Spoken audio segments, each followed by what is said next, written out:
Estamos de volta com a RVC Notícias. A parcela da população de Pindamonhangaba que aprecia o cultivo de plantas terá neste final de semana um atrativo imperdível. De sexta a domingo, o prédio da escola Alfredo Pujol vai estar tomado por diversos tipos de orquídeas. O evento, aberto ao público, com entrada franca, é promovido pela SOP, Associação Orquidófila de Pindamonhangaba, e prevê sua programação também o desenvolvimento de um curso sobre o cultivo dessa planta. A abertura da 15ª Exposição de Orquídeas está prevista para acontecer a partir das 19h30 de sexta-feira. No sábado, a exposição abre a visitação às 9 horas da manhã e segue até às 22 horas, sendo que no domingo, último dia do evento, a exposição vai das 9 às 17 horas. 3 estados confirmaram presença: Minas Gerais, São Paulo e Rio de Janeiro.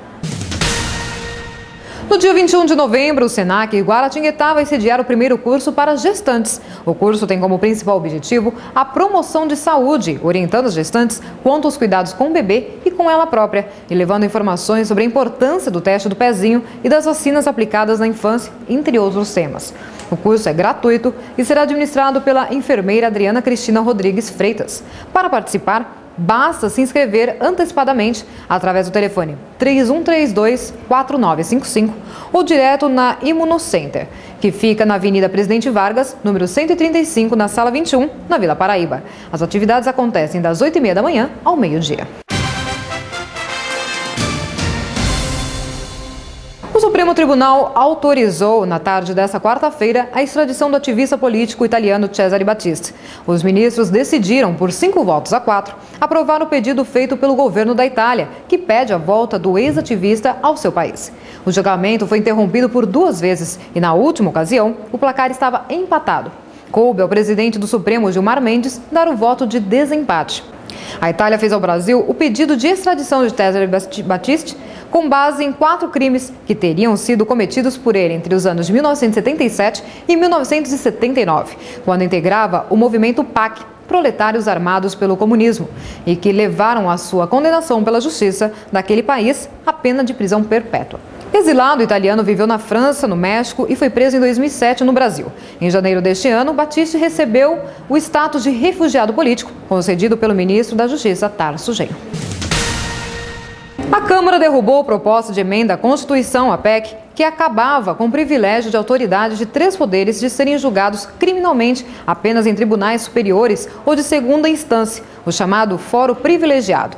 A proposta foi rejeitada por 260 votos a favor, 121 contra e 31 abstenções. Eram necessários, no mínimo, 308 votos favoráveis para aprovar a emenda. Na prática, a PEC beneficiava, por exemplo, os 39 réus do escândalo do Mensalão, que respondem a processo no Supremo Tribunal Federal. Se promulgada a emenda, o processo dos mensaleiros sairia do Supremo e iria para a Justiça de primeira instância, onde recomeçaria praticamente do zero. A criação da contribuição social para a saúde vai ampliar o acesso da população aos serviços oferecidos pelo SUS. A CSS é uma das propostas da regulamentação da Emenda Constitucional 29, que está tramitando na Câmara dos Deputados. As normas garantem o financiamento do SUS. Se for aprovada, a CSS vai destinar 0,1% do que for arrecadado em transações financeiras no país, exclusivamente para a área da saúde. Reportagem, Cíntia Ribeiro. Pelo menos 255 mil pessoas têm o vírus HIV no Brasil e não sabem. A estimativa é do Ministério da Saúde. Por falta de informação ou de iniciativa, muita gente nunca fez o teste para o diagnóstico da AIDS e só descobre a doença quando surgem as complicações. Como o vírus HIV afeta o sistema de defesa do paciente, qualquer doença pode provocar graves problemas de saúde. Daí a necessidade do diagnóstico precoce. A campanha Fique Sabendo foi instituída para incentivar os brasileiros a fazer o teste de diagnóstico do vírus HIV com mais frequência. Reportagem, Cíntia Ribeiro. Um intervalo curto entre uma gestação e outra pode prejudicar a saúde do bebê. É o que conclui um estudo feito por pesquisadores escoceses, que avaliou mais de 89 mil grávidas. De acordo com o levantamento, quando a segunda gestação ocorrer em um período inferior a 6 meses, o risco de o bebê nascer prematuro é 2 vezes maior. Já as chances de a criança morrer durante a gravidez ou logo depois do parto crescem 3 vezes. O período entre uma gestação e outra deve ser de pelo menos 2 anos. O Ministério da Saúde defende que os bebês sejam alimentados exclusivamente com leite materno. Reportagem Felipe Linhares.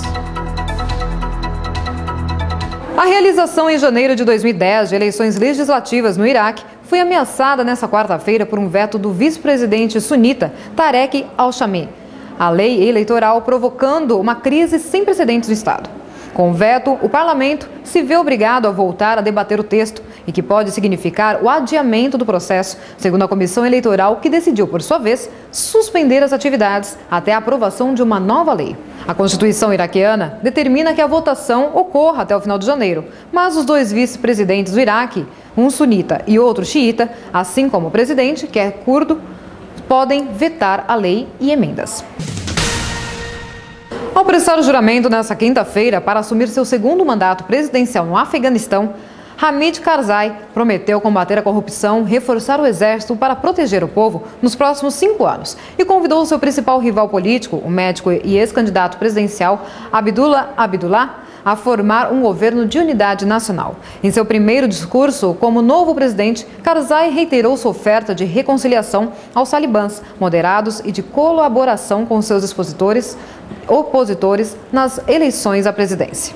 Karzai assumiu depois de um processo eleitoral conturbado, marcado por denúncias de corrupção. Ele foi proclamado vencedor nas eleições depois que Abdullah retirou sua candidatura no segundo turno, questionando a legitimidade da comissão eleitoral. Os Estados Unidos apoiaram sua vitória, mas exigiram que ele combata a corrupção no país. A inadimplência com cheques em todo o país foi de 1,92% em outubro, o menor percentual desde setembro do ano passado, segundo pesquisa divulgada nesta quarta-feira pela Serasa Experian. Em relação no mês anterior, houve queda de 1% no número de devoluções, a terceira desaceleração consecutiva do indicador.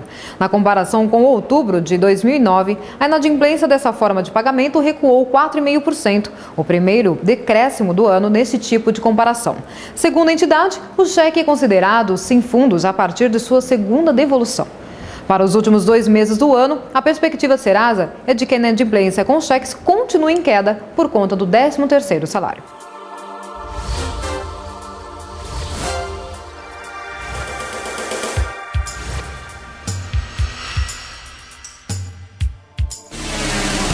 A Bovespa fechou em queda de 1,32%. A Nasdaq teve recuo de 0,86%. O Dow Jones também registrou redução de 0,45%.